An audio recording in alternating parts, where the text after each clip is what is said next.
আসসালামু আলাইকুম, আশা করি সবাই ভালো আছেন। অনেকদিন ধরে বাড়িতে যাই না, আর আজকে মনে হয়েছে যে বাড়িতে যাব, তো যে ভাবনা সেই কাজ।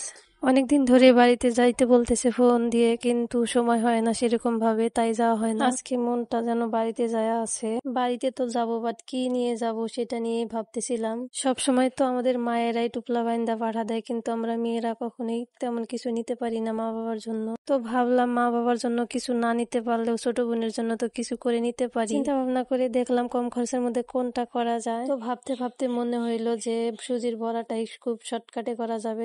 মনে পড়ার সাথে সাথে বরকে পাঠালাম দোকানে যে সুজি আর ডিম আনার জন্য। চিনি তো বাসাই আছে। আমার বোন কিন্তু ছোট, তাই ও অল্পতেই অনেক খুশি হয়ে যায়। আর এই সুজির বড়াটাও আর অনেক পছন্দ। এদিক দিয়ে আমি সবকিছু ভালোভাবে মিশিয়ে নিয়েছি।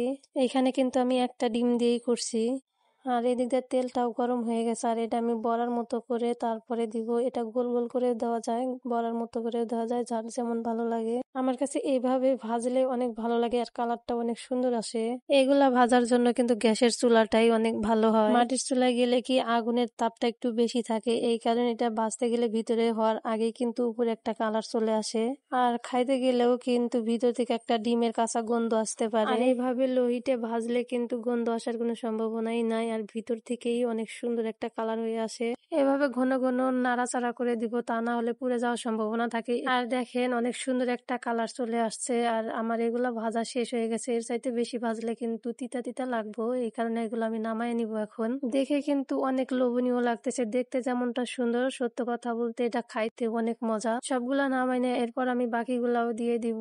তো অল্প অল্প করে দিতেছি, কারণ আমি তেল অনেক কম দিছি, এই কারণে। তেল যদি বেশি থাকে তাহলে অনেকগুলা একসাথে দেওয়া যায়। ভাবলাম যে অল্প কিছুই ভাজবো, তো তেল এত নষ্ট করে কি হবে, তাই অল্প কিছু তেল দিয়ে ভাজতেছি। যেখানে আমার একবারই ভাজা শেষ হয়ে যাইতো, কিন্তু আমি 3বার অল্প অল্প করে দিয়ে ভাজলাম। এই জিনিসটা করতে কিন্তু তেমন বেশি সময় লাগে না, অল্প সময়ের ভিতরেই কিন্তু এগুলা বানানো যায়। এক এক করে সবগুলোই ভাজা আমার শেষ হয়েছে, এবার সবগুলো আমি নামাই নিব। ফাইনালি আমার ভাজা শেষ হয়ে গেছে, দেখতে কিন্তু অনেক সুন্দর লাগতেছে। তো আজকের ভিডিওটা এই পর্যন্তই। সবাই ভালো থাকবেন, আর ভিডিওটা ভালো লাগলে একটা লাইক করবেন। আল্লাহ হাফেজ।